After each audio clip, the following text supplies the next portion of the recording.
Hello mga buddy, ayan. Kumusta po kayo mga buddy? Nandito po tayo sa Riyadh, Saudi Arabia.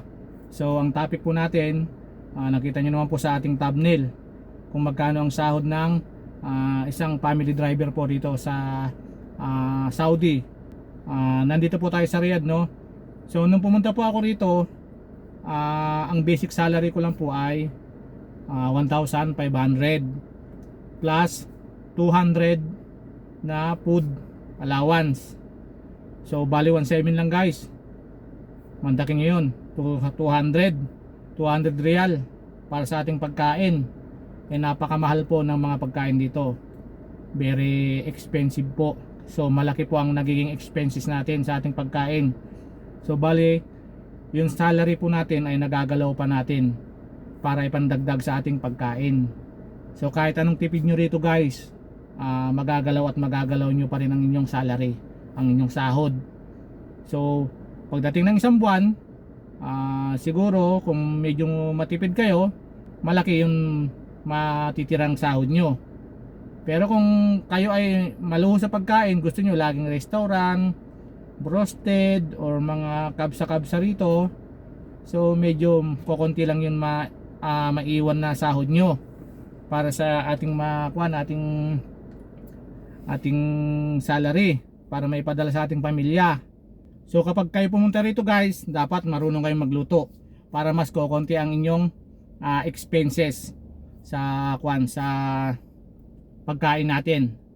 So tara guys, pag-usapan natin kung magkano ang natitirang sahod natin sa loob ng isang buwan habang tayo nagdra-drive. So ngayon guys, nandito ako sa bahay ng prinsesa. So ang gagawin natin, uwi na tayo kasi may kinuha akong stop guys.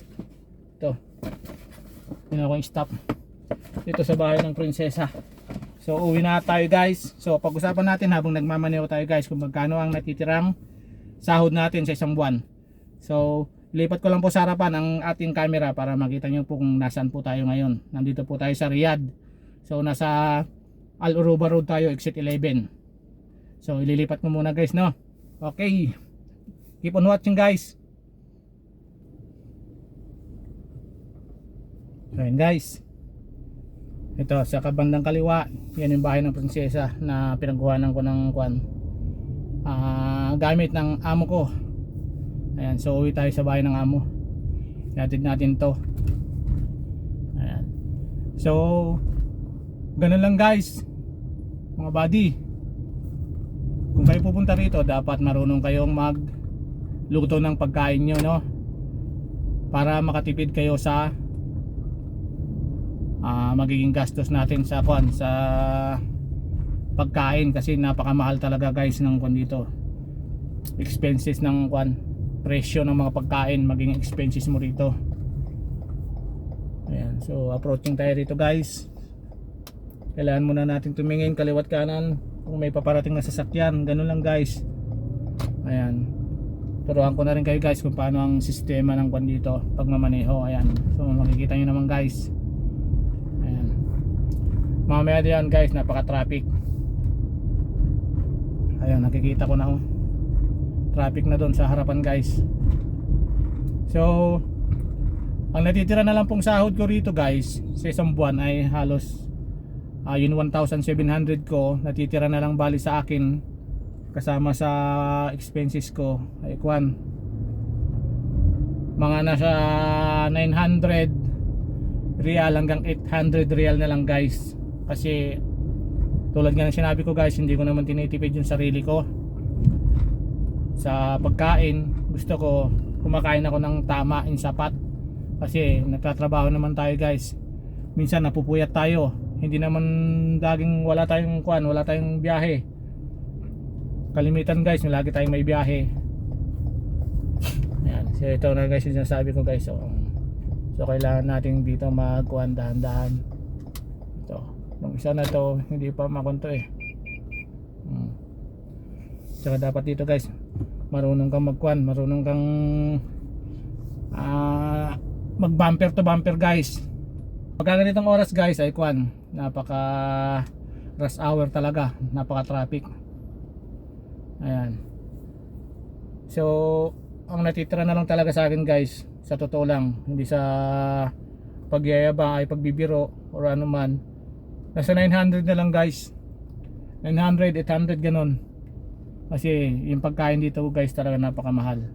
So ang ginagawa ko, pagka may nagse-sale dito na mga groceries, kunyat mga Panda, mga Lulu, or mga Tamimi, pag nag-sale sila, bumibili na ako guys kasi may mga murang isda roon, mga crabs, 1 kilo ng crabs pagka nagkuan guys, pagka nag-sale ay kung minsan 9 real, 10 real lang guys. So minsan pagka pumunta ako ng Lulu, bibili tayo ng crabs or sa Tamimi, ayan papakita ko sa inyo guys, mga 9 real lang siya. Kaya lang hindi na siya yung bagong huli guys. Siyempre alam niyo naman pag mura, medyo kuan na siya, medyo may amoy na siya. Pero okay pa naman guys, na ulam pa naman. Hugasan mo lang maigi, tapos iluto mo lang ng maigi din. So tingnan nyo naman guys, natapat tayo sa traffic ngayon kasi ang oras na natin ngayon dito sa Saudi ay mag-alas 5 na, 4:40 na guys ng hapon. So ito na yung uwian ng mga nagtatrabaho guys, galing sa trabaho. Tapos yung mga galing sa eskwela, yung mga university, yan ito na. So tingnan nyo naman, napaka-traffic na dito guys. Dikdikan na to guys sa harapan. Ayan.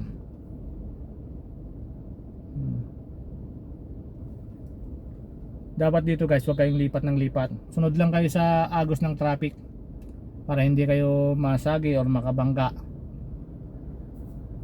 Alam niyo naman guys, pagka tayo ng mga body naman, mga Pilipino naman, alam naman na natin yan guys, di ba? So dito guys, ingat-ingat lang tayo kasi napakamahal ng kwan pagka tayong nakabangga rito. Napakamahal ng ating magiging kwan, babayaran.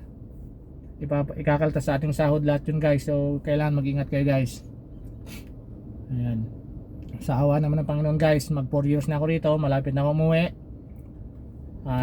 Wala pa namang hindi magandang nangyari sa atin dito. So nasa sa inyo na rin yung guys. Dapat lagi kayong kalmado. Isipan nyo, laging press, laging kwan. Huwag kayong magalit, huwag kayong makipag road rage dito. Kasi ibang ugali nila dito guys. Yan. Uwian na ng mga trabahador, mga kwan, kaya medyo traffic guys. Ayan.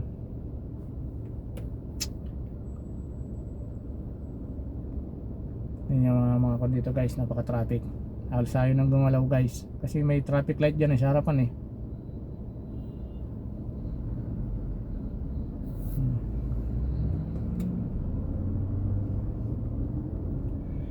Ayan. Dapat ingat-ingat lang tayo sa pagdadrive dito guys, no. Huwag nating pairalin yung init ng ulo.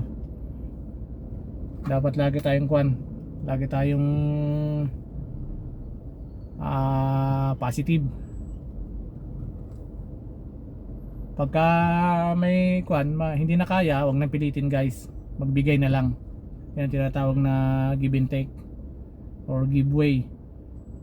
Kung hindi mo naman na hindi mo na kayang isingit at dinidikdik ka na, senyasan mo na rin guys. Ganoon lang naman ang dito. Kung senyas ka lang, pagbigyan ka naman na nila. Pero depende lang din sa mga tao, kung nagmamadali yun, hindi ka rin pagbigyan. Yan lang guys. So pakita ko lang sa inyo guys kung paano mag-drive dito sa Saudi. Ayan. Siguro marami rin naman ng mga buddy natin na nag-vlog dito. I-share ko na rin din yung kalaman natin guys, para pagka kayo pumunta rito, meron na rin kayong idea kung paano mag-drive dito guys. Katulad nito, ito wala naman tayong ibang mapagdaanan guys. Kung mag-bypass naman tayo, matraffic din tayo rin sa kabila, kaya mas maigi dito na lang tayo guys. Kasi ganun din pagka hanap tayo rin ng daan tayo sa kabila, ganun din, maipit din tayo dun sa may traffic light. So wala, kaya dito na lang tayo, magsunod na lang tayo dito guys. Ayan. Kasi na ngayon kahit saan ka dumaan ngayon guys, traffic. Traffic na ngayon kahit saan ka dumaan. So putulin ko na lang dito guys ang ating video kasi medyo matatagalan pa tayo. So maraming salamat na lang guys. Please follow and support na lang po tayo guys para sa ating mga video tutorial sa mga pagdadrive natin dito sa Saudi, para kung sakaling kayo ay pumunta rito, makon kayo, meron na kayong idea guys kung paano mag-drive dito at saka kung magkano na yon sahod nyo na pag nag-apply kayo sa isang agency, alam nyo yung sahod nyo. So guys, maraming salamat guys. Bye bye, ingat, God bless you all. Thank you.